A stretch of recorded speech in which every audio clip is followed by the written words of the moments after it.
Students, this video is for class 7 science chapter number 13, that is motion and time. Okay, this is our third video of this chapter, and in this chapter today's topic we are going to focus on simple pendulum and things related to it. Okay, first of all, let us understand the meaning of simple pendulum. Simple pendulum मतलब क्या, देखो आप ये diagram में आपको दिखाया गया है. Simple pendulum means what, there is a thread like structure to which a small metal ball is attached, है ना. एक मेटेलिक बॉल है स्फेरिकल, जिसको आपने एक धागे से बांध के किसी तो भी प्लेस को वहां पे इसको फिक्स किया है. ये जो स्ट्रक्चर है, this structure is called as simple pendulum. इसे सिंपल पेंडुलम बोलते हैं. और ये जो स्फेरिकल बॉल यहाँ पे दिया है, इस बॉल को बोला जाता है Bob of pendulum. Bob. Okay, so let us see the definition of simple pendulum. What is simple pendulum? Simple pendulum consist of A small metallic ball called a bob, which is suspended by a long non-extensible thread from a rigid stand or support. देखो यहाँ पे दो चीजें हमें लगने वाली है. कौन कौन सी? एक है बॉब मेटल का और एक है थ्रेड. बॉब तो स्फेरिकल होगा, मेटल से बना हुआ कोई भी स्फेरिकल सब्सटेंस, स्फेरिकल बॉल अगर आप कंसिडर कर सकते हो, that you can use as a simple pendulum. और उसको अटैच किया हुआ जो स्ट्रिंग है, that string should be inextensible, non extensible. मतलब ये बिल्कुल भी कैसे होना चाहिए, एक्सटेंड नहीं होना चाहिए. It should be in elastic. Okay, and it is attach from a rigid stand. Rigid word जो है यहाँ पे अभी नया आया है हमें. Okay, what is the meaning of rigid? Rigid means fix, not changeable, जिसका शेप चेंज नहीं होता है. हार्ड, ऐसी कोई चीज जिसका शेप चेंज नहीं होता है, we call it as a rigid surface. Okay, तो इसका स्टैंड कैसे, ये वाला पॉइंट फिक्स है, ये नॉट मूवेबल पॉइंट है. This is called as point of suspension. ये पॉइंट फिक्स है और इस पॉइंट को अटैच है आपका क्या, थ्रेड, स्ट्रिंग, जिसे एक मेटल का बॉब अटैच है. Okay, this is simple pendulum. Now how simple pendulum moves. Simple pendulum का मूवमेंट कैसे होता है? देखो, इसके लिए सबसे पहले आपको इस पेंडुलम को इस डायरेक्शन में हल्के से क्या करना होता है, पुश करना होता है. पुश किया मतलब आपने क्या किया, you apply force to it, है ना. आपने इस ऑब्जेक्ट को ये प्लेस पे क्या किया, पुश किया. ओके, पुश किया. पुश करने के बाद में ये पेंडुलम क्या होगा, देखो ये जाएगा फॉरवर्ड डायरेक्शन में, ऐसे सर्कुलर, क्योंकि ऊपर स्ट्रिंग अटैच है. जाते रहेगा क्या? नहीं. क्या करेगा वो? It will move through some distance. After that it come back to its original position. अपने पोजिशन पे रिटर्न आता है. After that it moves in opposite direction, कुछ डिस्टेंस तक के जाएगा, फिर return to the original position. Okay, so this kind of movement is performed by simple pendulum. Which kind of movement? The movement in one direction, return back to original position. Movement in opposite direction, return back to original position. मतलब ये अपनी place पे क्या होता है, वही place पे, ये मेन प्लेस पे क्या होता है, continuously forward backward, forward backward, forward backward, इस तरह का मोशन परफॉर्म करता है simple pendulum. And this type of motion we call as what? This motion is called as oscillatory motion. Oscillation. The motion of simple pendulum is called what? We call it as oscillation. Okay, let us move further. See, a simple pendulum consists of a small metallic ball called bob, which is suspended by a long and non-extensible thread from a rigid stand or support, so that it can swing freely about its point of suspension. ये point of suspension के along क्या होता है, freely घूम सकता है. ठीक है. Okay, now there are some definitions related to simple pendulum. See what are they? First जो definition है वो है length of pendulum. पेंडुलम की लेंथ किसे बोलोगे आप, लेंथ किसे बोलोगे? देखो,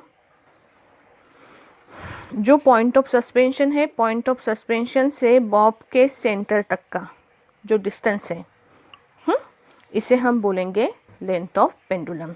कहाँ से? Point of suspension. बॉब आपका स्फेरिकल है ना, तो ये स्फीयर का कोई तो भी पॉइंट होगा सेंटर का, है ना, तो ये सेंटर के पॉइंट तक के आपको उसकी लेंथ क्या करनी है? मेजर करनी है। जब suppose this is the length, यहाँ तक ही अटैच होगा ना धागा, आप सेंटर तक के नहीं बांध सकोगे, बट आपको लेंथ कहाँ तक मेजर करनी है? You have to measure length up to the centre of sphere. Okay, so this what we call as length of pendulum. First definition, it is denoted by capital L. It is denoted by what? Capital L. The length of pendulum is the distance from the point of suspension to the center of the bob. Okay, then mean position. mean position समझने के लिए देखो, हमने experiment जब किया था, what we have done, we apply force to this object. It was at center.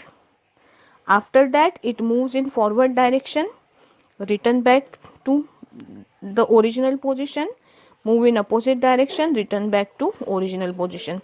तो ये जो original position है object की, that position is called as mean position. mean position मतलब क्या? जब object को कोई भी अपने force apply नहीं किया था, push नहीं किया था, तो वो कहाँ पे stable रहता है, कैसे रहता है? वो जो position होती है that we call as mean position. That position is called as what? mean position. Okay, see the definition. The mean position is the position of bob when the pendulum is at rest. Rest means not moving. The mean position is the position of bob when the pendulum is at rest. ठीक है, and now what is the meaning of extreme position? Extreme position means ये Bob जो है, इसको force apply करने के बाद में ये यहाँ तक जाएगा, इसके आगे ये नहीं जा सकता है ना। After that it return back, move in opposite direction, फिर से एक मैक्सिमम प्लेस तक जाएगा जिसके आगे ये नहीं जा सकता है, फिर यहाँ से ये क्या होगा? रिटर्न बैक होगा।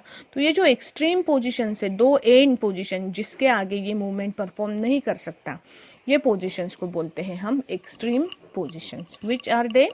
The extreme positions are the positions of bob where the distance of bob from the mean position is maximum.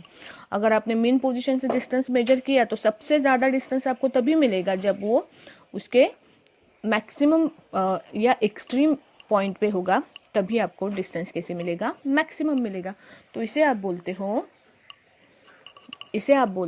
extreme position. Okay, the extreme positions, there are two extreme positions, one in forward direction, other in backward direction. Okay, so the extreme positions are the positions of the bob when the distance of the bob from its mean position is maximum.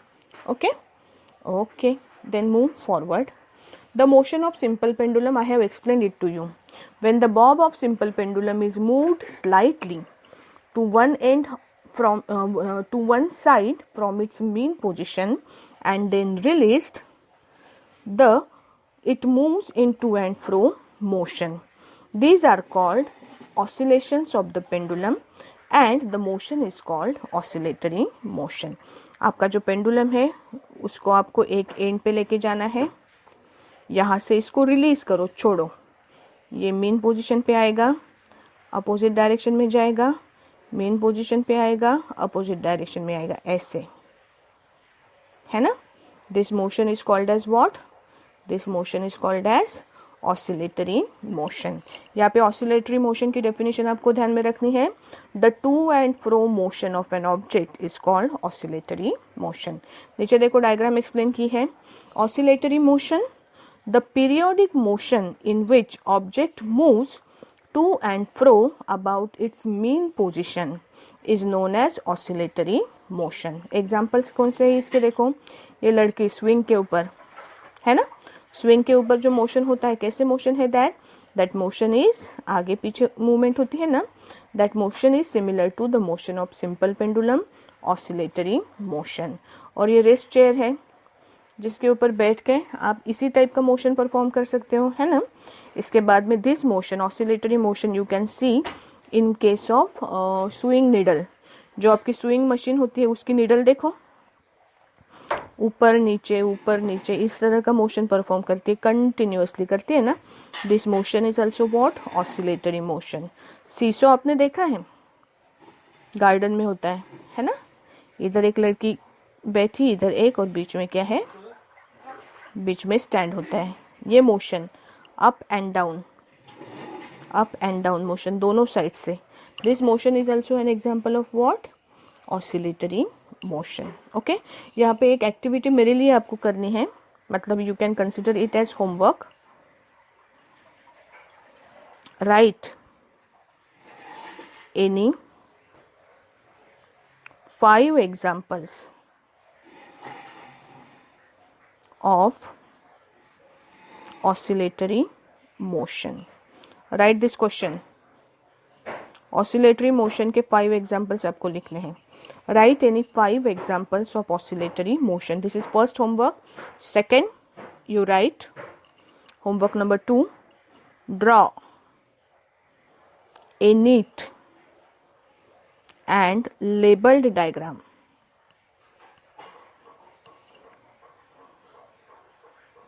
Of simple pendulum. बहुत simple diagram है, लेकिन मुझे सारे नाम भी चाहिए हैं उसमें। बॉब किसे बोलते हैं, स्ट्रिंग कहाँ पे है, सपोर्ट कहाँ पे है, all this things I want in the diagram. Draw a neat and labelled diagram of simple pendulum. Okay, चलो इसके ऊपर बेस्ड एक्सरसाइज सॉल्व करनी है हमें। Practice question 2।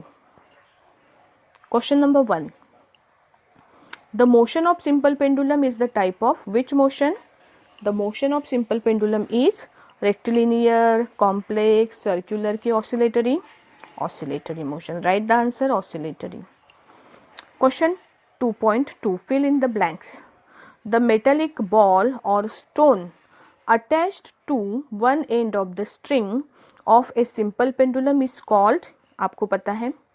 The other end of the string is attached to what support?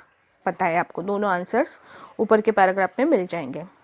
B, the vertical distance measured from the point of suspension to the center of the bob is called dash of the pendulum.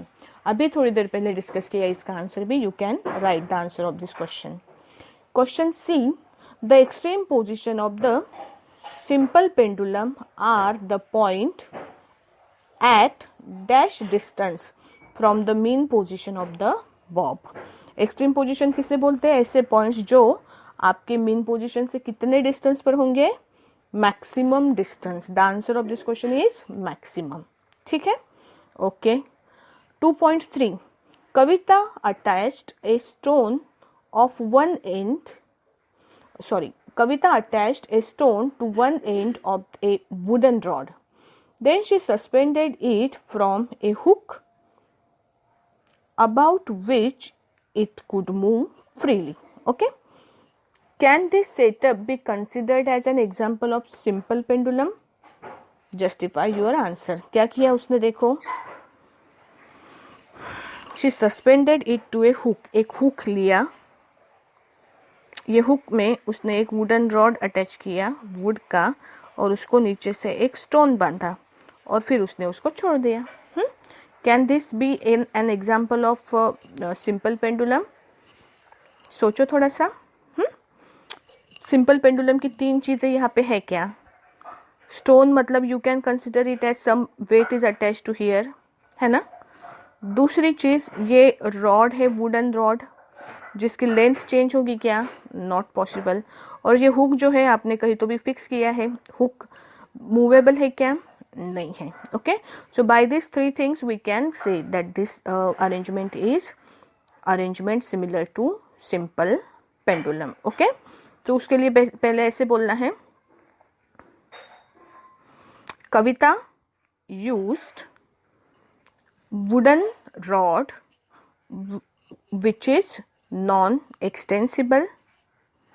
She fixed it to a rigid support and have a load attached on one side.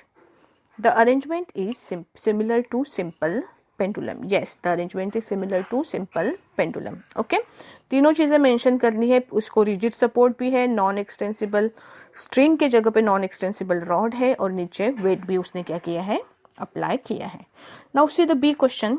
If the wooden rod is replaced by long rubber band, will the setup considered as simple pendulum? अगर rubber band use किया तो rubber band कैसे होता है? Rubber band is elastic, its length changes means it can change its length. So in this case it will not be a simple pendulum. Why? Because a rubber band is extensible, उसकी length change हो सकती है, बढ़ सकती है. So no, in that case it will not be a simple pendulum. Okay, see the question 2.4. A simple pendulum is oscillating between 2 points A and B. If the motion of bob is the motion of bob uniform or non-uniform? Give the answer. Give the reason to your answer. बोलो तो uniform motion है कि non uniform motion है? यहाँ पे मैं diagram draw कर रही हूँ, फिर से देखो. हाँ, पेंडुलम आपका यहाँ पे है, इधर इसकी स्पीड धीरे धीरे बढ़ेगी, सॉरी कम होगी. यहाँ से आपने इसको पुश किया था, इसकी स्पीड धीरे धीरे बढ़ती जाएगी, बढ़ती जाएगी, बढ़ती, सॉरी मैं उल्टा बोल रही हूँ, फिर से देखो. एक आपके पास सिंपल पेंडुलम का बॉब है, इस बॉब को आपने पुश किया, इसकी स्पीड बढ़ती है, मतलब एक पर्टिकुलर स्पीड से ये मूव होना शुरू होता है. जैसे जैसे आगे जाएगा वैसे वैसे इसकी स्पीड धीरे धीरे कम हो जाती है. यहाँ पे स्पीड कम होगी तभी ये रिटर्न वापस आ सकता है. स्पीड 0 हो गई, आगे नहीं जा पाएगा. फिर क्या होगा? फिर वो यहाँ से रिटर्न आना स्टार्ट करेगा. रिटर्न आते आते फिर से उसकी स्पीड बढ़ जाएंगी, इतनी बढ़ जाएंगी कि यहाँ पे रुक नहीं सकेगा, वो अपोजिट डायरेक्शन में आगे बढ़ेगा. फिर जैसे जैसे ऊपर जाएगा उसकी स्पीड धीरे धीरे धीरे धीरे कम होती जाएंगी. स्पीड जहाँ पे 0 हो गई फिर से ये रिटर्न होना शुरू हो जाएगा. तो ये मोशन में देखो आप, इसकी स्पीड मीन पोजीशन पे मैक्सिमम होती है, जैसे जैसे ऊपर जाएगा स्पीड कम होगी, 0 हो गई, फिर नीचे आना स्टार्ट होगा, फिर जैसे नीचे आएगा स्पीड फिर से बढ़ेगी, फिर ऊपर जाएगा स्पीड कम होगी, फिर नीचे आएगा. मतलब क्या है कि in this type of motion the speed is not constant. Speed constant है क्या? Not constant. अगर स्पीड कांस्टेंट नहीं है तो it is which type of motion? This is non uniform motion. Okay, so this is what? Non uniform motion. तो इसको explain करते समय कैसे लिखोगे आप? In the motion of simple pendulum, the speed of object do not remain constant. Okay, लिखो ऐसे. In 2 points A to B, the speed of object do not remain constant. It changes from place to place. So the motion is non-uniform motion. Okay, so the motion is what? The motion is non-uniform motion. ठीक है, चलो तो ये था discussion practice question 2 का. अभी आगे बढ़ते हैं. See some terms related to simple pendulum. Simple pendulum से रिलेटेड कुछ डेफिनेशंस हमने पहले भी देखी है, उसको कंटिन्यू करना है हमें. Okay, see terms related to simple pendulum. पहले जो टर्म है that is oscillation. What is oscillation? Oscillation is it constitute one cycle of to and fro motion of an object. इसको आप वन ऑसिलेशन भी बोल सकते हो. हाँ, ये डेफिनेशन है ऑसिलेशन की. What is the meaning of one oscillation? One oscillation means one set of movement. One set of movement. That is called as one oscillation. मतलब क्या? मतलब mean position से extreme position, एक्सट्रीम पोजीशन से mean position, mean position से दूसरे direction में extreme position, फिर mean position. मतलब देखो, मीन से पहले गया E1 के डायरेक्शन में, फिर वापस आया मीन के डायरेक्शन में, फिर गया E2 के डायरेक्शन में, फिर वापस आया मीन के डायरेक्शन में. तो ये जो सेट ऑफ मूवमेंट है, mean to extreme, extreme to mean, ये जो है that is called as one set of this movement is called as one oscillation. Okay, one set of this movement is called as one oscillation. So what is one oscillation? Definition कैसे लिखोगे इसको? देखो, an oscillation constitute one cycle of to and fro motion of a bob where it swings from its mean position to one extreme position, then to another extreme position, and then come back to mean position.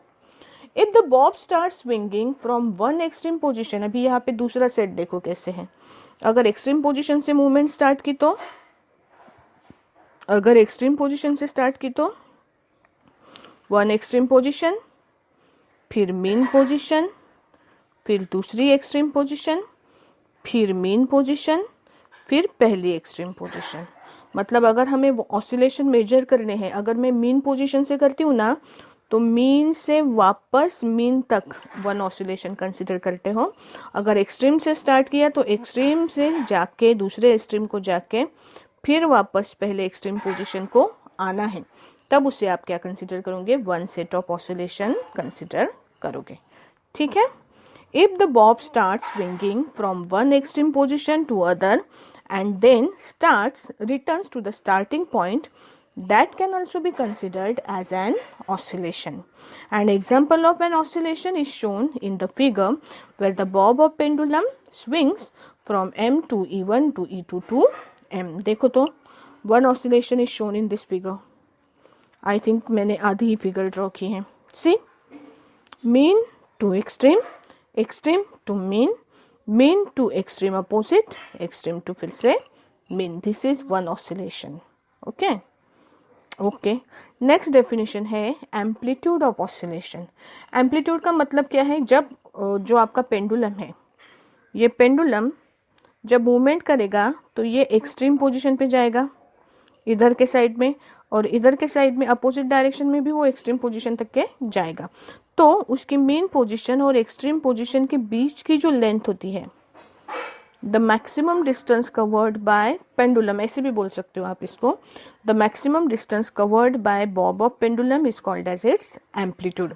The distance between mean position and one of the extreme position, दोनों में से किसी भी side के extreme position के और main position के बीच का डिस्टेंस आपने कैलकुलेट किया, that is your amplitude. Okay, so what is amplitude? The maximum distance of Bob from its mean position on either side is called amplitude of pendulum. The amplitude depends on the angle through which the bob is moved initially from its mean position. आपका ये pendulum है, आपने इसको force apply किया, अगर थोड़ा सा force apply किया तो वो उसका जो एम्पलीट्यूड है वो कम होगा, है ना। अगर मैंने ज़रा ज़्यादा ज़ोर से फोर्स एक्सर्ट किया, ज़ोर से पुश किया इसको, तो ये दूर जाएगा, तो फिर इसका एम्पलीट्यूड क्या होगा, इंक्रीज होगा ना। तो ये डिपेंड करता है कि किस एंगल से आप, ये दोनों के बीच का ये जो एंगल है, एंगल थीटा, इसके ऊपर डिपेंड करता है कि एम्पलीट्यूड कितना होगा। Okay, third definition is time period. Time period means the time taken by pendulum to complete one to and fro motion और one oscillation is known as time period. ध्यान से देखो, the time taken by pendulum to complete one to और fro motion और one oscillation is known as its time period. आपको एक oscillation complete करने के लिए, एक सेट ऑफ ऑसिलेशन कंप्लीट करने के लिए कितना समय लगा, उसे आप बोलते हो उसका time period. Okay, time period एक ऑसिलेशन कंप्लीट करने के लिए लगने वाला टाइम। ठीक है, आगे बढ़ते हैं। ये डायग्राम सिंपल पेंडुलम का मूवमेंट कैसे होता है शो किया है। ओके, इसके बाद में टाइम पीरियड देखो। टाइम पीरियड अगर किसी पेंडुलम का है, किस चीज के ऊपर डिपेंड करेगा? Number one, it depends on length of pendulum.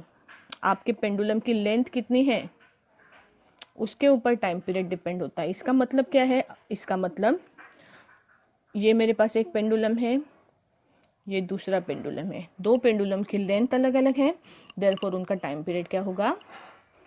अलग अलग होगा। ओके, दूसरी चीज, time period not affected bye A change in the mass of Bob. आपने मास चेंज किया बॉब का, ये एक पेंडुलम छोटा बॉल मैंने अटैच किया, दूसरा पेंडुलम बड़ा बॉल अटैच किया, दोनों की लेंथ अगर सेम है तो उनका टाइम पीरियड क्या होगा? सेम होगा। ओके, दोनों की लेंथ सेम है, then time period will be same. It is not affected by change in mass of the bob. And third, time period is not affected by small change in amplitude of pendulum. अगर amplitude अलग है, small change, मैंने थोड़े से जोर से push किया, उसका एम्पलीट्यूड कितना आया? कुछ तो भी आया। थोड़ा और ज्यादा फोर्स अप्लाई हो गया गलती से, एम्पलीट्यूड बढ़ गया।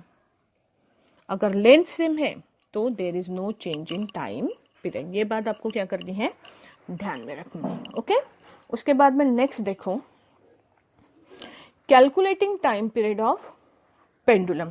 अगर आपको टाइम पीरियड पेंडुलम का नोट करना है, उसके लिए आपने क्या किया, सॉरी कहाँ पे हैं हम,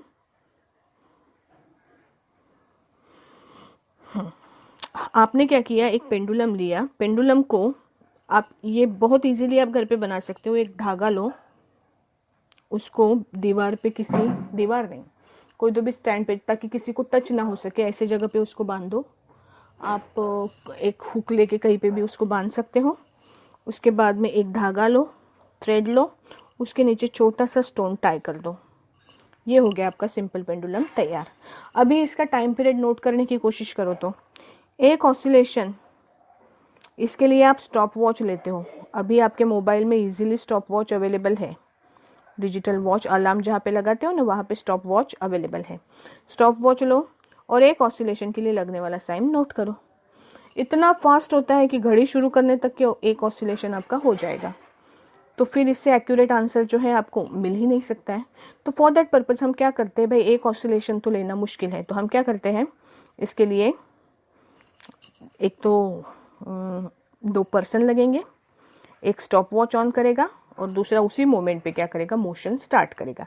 एक ऑसिलेशन से हम नहीं निकाल सकते, तो what we do, we will count 10 या 20 ऑसिलेशंस। मैं किसी को तो भी 20 ऑसिलेशंस काउंट करने के लिए बोलूँगी और दूसरा स्टॉप वॉच ऑन करेगा। 1 ऑसिलेशन, 2, 3, 4, 5, 6, 11, 12, 19, 20। ओके, 20 ऑसिलेशंस के लिए लगने वाला समय है जो, वो नोट करो। किया, सपोज किसी ने टाइम नोट किया कि 20 ऑसिलेशंस होने के लिए समय लगा सपोज 50 सेकेंड का। 50 सेकेंड में अगर 20 ऑसिलेशंस होते हैं, नंबर ऑफ ऑसिलेशंस हमने कितने लिए, नंबर ऑफ ऑसिलेशंस हमने लिए 20। तो इसका मतलब उसका टाइम पीरियड क्या होगा, टाइम पीरियड मतलब एक ऑसिलेशन को लगने वाला समय। तो हम क्या करेंगे, हमारा टोटल टाइम जो है 50, उसको हम 20 से डिवाइड करेंगे। 50 divided by 20, 0 0 will get cancel. 5 divided by 2, 5 को अगर मैंने 2 से डिवाइड किया, I will get answer 2.5 second, right. तो ऐसे हम क्या कर सकते हैं कि नंबर ऑफ ऑसिलेशंस अगर मैंने काउंट किए 10, 15, 20, जितना आपको मतलब कैसे ना, एक्सपेरिमेंट करना जान पे भी नहीं आना चाहिए। 100 ऑसिलेशंस करोगे तो भी रिजल्ट आपको एवरेज सेम मिलेगा, है ना। So for that purpose we will count number of oscillation और उसके लिए लगने वाला समय नोट करो। Then by using this formula, कौन सा, time taken to complete 20 oscillation upon 20, आप क्या कर सकते हो, time period of pendulum calculate कर सकते हो। ठीक है, सी, when the initial amplitude is small, the time taken by pendulum to complete one oscillation is too short to measure accurately. Therefore, we measure the time taken by pendulum to complete n number of oscillations and then divide the total time by number of oscillations. Then the formula for time period will be time period equal to total time taken to complete n oscillations divided by number of oscillations. ठीक है, and by using this formula we can calculate the time period. Okay, so इसके बाद में इसके ऊपर based आपको ये जो एक्टिविटी है, प्रैक्टिस क्वेश्चन 2, प्रैक्टिस क्वेश्चन 3, ये आपको होमवर्क में करनी है। ठीक है, देखो ये क्वेश्चन, और इसके लिए आपको सिंपल पेंडुलम खुद का बनाना पड़ेगा घर में। ओके, और उसके ऊपर आप ये एक्सपेरिमेंट क्या कर सकते हो, ट्राई करके देख सकते हो। मुझे ये रिजल्ट यहाँ पे लिख के चाहिए, एट द सेम टाइम मुझे आपने ये एक्सपेरिमेंट परफॉर्म किया, इसका फोटो चाहिए ग्रुप के ऊपर।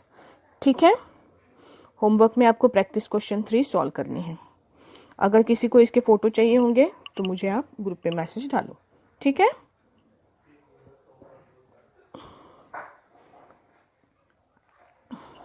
बाय।